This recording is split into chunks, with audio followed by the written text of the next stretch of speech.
Hi, everyone who's seeing this video.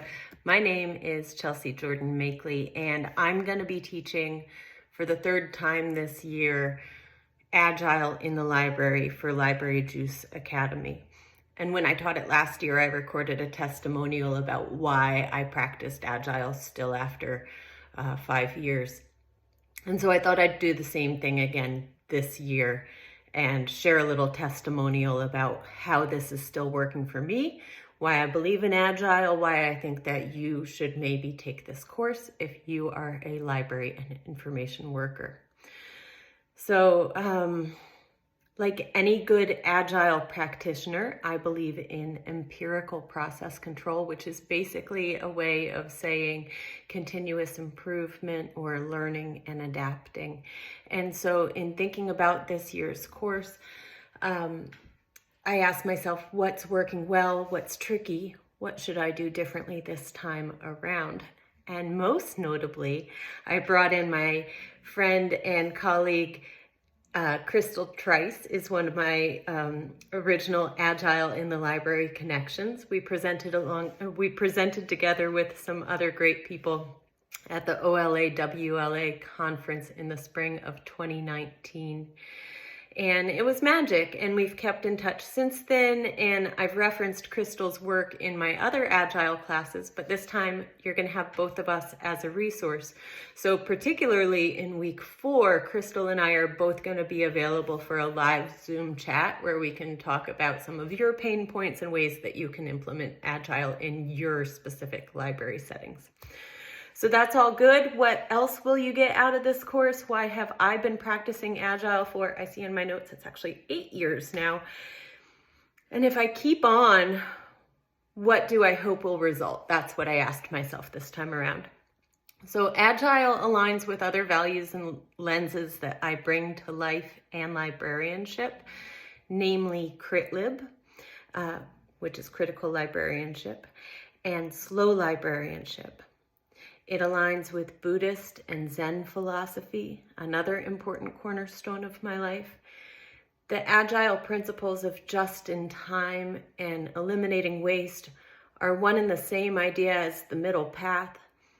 This way of going about the work in a day in accordance with the flow seems more sustainable, and it's proved its value to me in that way during the pandemic and as we adjust to life in its wake.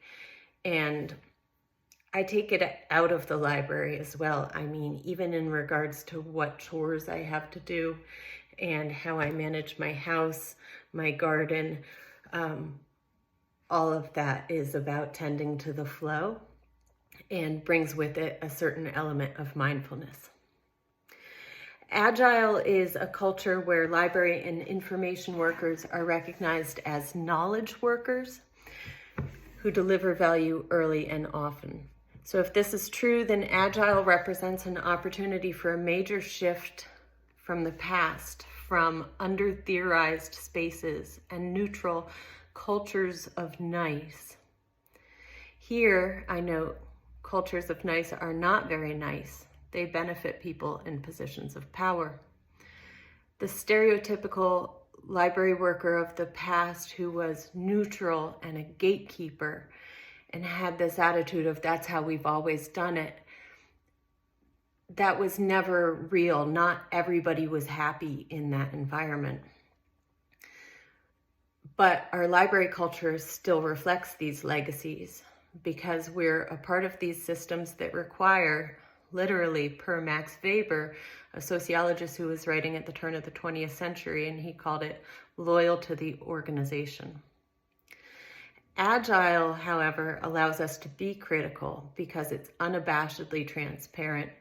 It's about cutting out the bullshit, and it's about honoring our limits. Like any bureaucratic tool, it could be wielded towards nefarious ends. Nefarious is kind of a strong word. But that's not what Agile in libraries is about. It shouldn't just be a show for your supervisors about being agile or being up to speed with the next trend. It shouldn't just be about efficiency. It should be about making life easier, supporting teams, finding our flow, delivering our value, and communicating our value. That's why I'm still practicing Agile in libraries. I think more library and information workers should give it a try. And I'm sure we're going to talk about gardening and farming and family stuff, households as well. We won't just keep it strictly about libraries, because this is about life and feeling more comfortable and making it all easier. So welcome to Agile in the Library. I hope you can join this session of our course.